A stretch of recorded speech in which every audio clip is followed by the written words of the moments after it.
Okay, as promised, we said we would do those tip videos. So today we're going to do a video on how to properly deadhead a basket, or actually just how to deadhead your plants in general. Penny's going to show you how to deadhead this basket. So a lot of times the little flowers will just dry up and blow off in the wind. But it does leave behind this little section here, which will form a seed pod here and then dry up.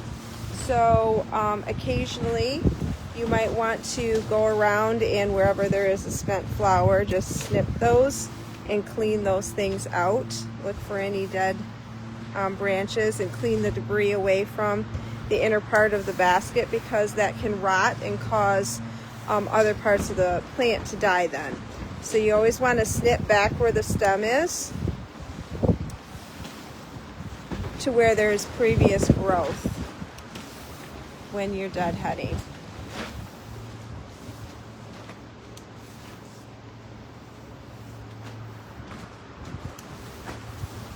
Now when it comes to deadheading stuff like this, you can do as much or as little as you want, but it does help the plant as far as its overall health if you do deadhead it once in a while, just so that you don't have that dead stuff on there, you know, rotting on there, because then it can cause problems for the plant.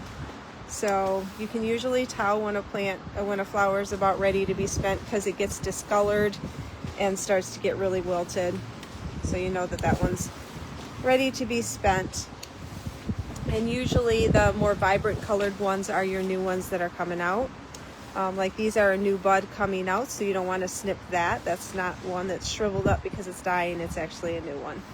So it's important to know the difference.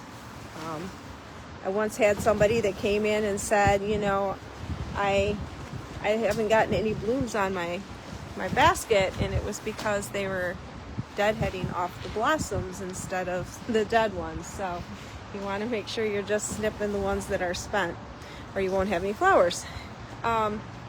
Verbena is another one that should be deadheaded, and you just snip it off to previous growth. You can tell when it's a new one that's coming out because it's tighter in the center, and then once it's been out for a while, it's more opened up, and more spread apart, and you can see the little flowers will start to fall off from the bottom. So you just snip that down to where there's previous growth, and then you don't see it. You don't know that anything was there. If you snip it off just underneath the flower, like if I snip this one right here, then you've got a stick, and then it looks funny. So you always want to go down to where there's previous growth, so it hides that you cut anything. Also, it's good from time to time to pinch the ends of the basket. If they look like they're getting too long and leggy, then you can just cut them and again go to where there's previous leaves, so it kind of hides where you cut it, and you don't even know that that was cut. And by cutting the very ends of it, it will make it get bigger and fuller on the top instead of just long and leggy. So it's good partway through the season to just trim up the bottom part all the way around your basket, so that it makes it get bushier again, because sometimes they can get a little bit leggy where you just have a long strand.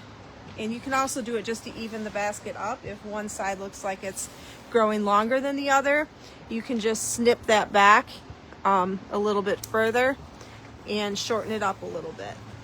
And it won't hurt the plant at all. It just makes it get bushier in other spots. So, there.